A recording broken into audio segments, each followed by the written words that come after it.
Still quite some time before that sun comes up on this September morning. Nicole, the start of a new month. Sitting in the 70s, but heat is on the way. It really is, Ted. We've got temperatures well into the 70s now. We've got Anderson at 74 degrees, the same in Lawrence. We've got Elberton at 74. It's 77 in downtown Greenville, 71 up in Asheville. Though a couple mountain areas like Waynesville, Brevard, and Hendersonville are down into the 60s now.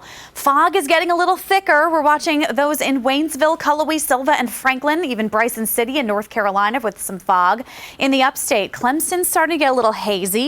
We've got thicker fog down in southern Lawrence County, parts of Union County, and down to Newberry. So just be prepared that you might find patchy fog in some small sheltered areas that just got a little cooler and had very still air in the overnight. High temperatures today are aiming for near 90 degrees. It's going to be a hot day, a humid day with a couple of storms popping up late in western North Carolina. It's getting up to 84 with a mostly cloudy sky and some scattered thunderstorms. So the upstate looking a little bit drier, the mountains a little bit soggier.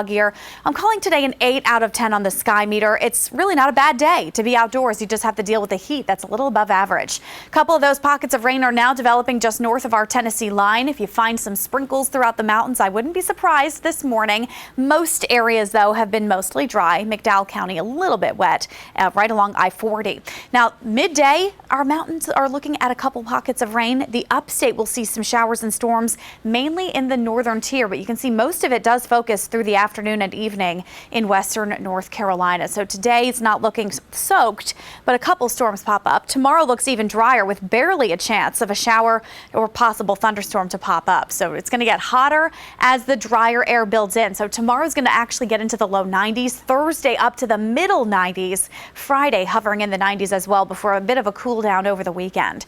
We've also got to talk about what's happening in the tropics. There's a tropical depression off the coast of North Carolina now. It formed yesterday and it's actually headed farther out to sea. So this one should be no problem at all.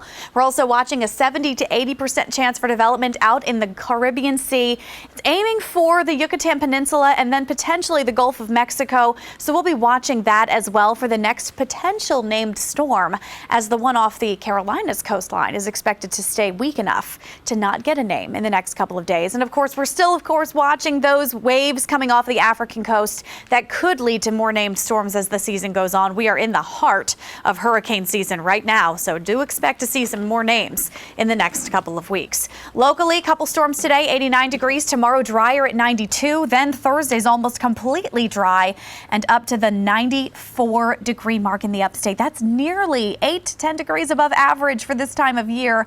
In the mountains, it'll get closer to 90 degrees by Thursday as rain chances back off. Friday and Saturday stay mostly dry, but the second half of your holiday weekend, Labor Day coming up on Monday, gets a little bit more of an afternoon storm chance, though it's not going to be a washout. It will help to cool temperatures back down into the mid 80s to even the upper 70s in some of North Carolina.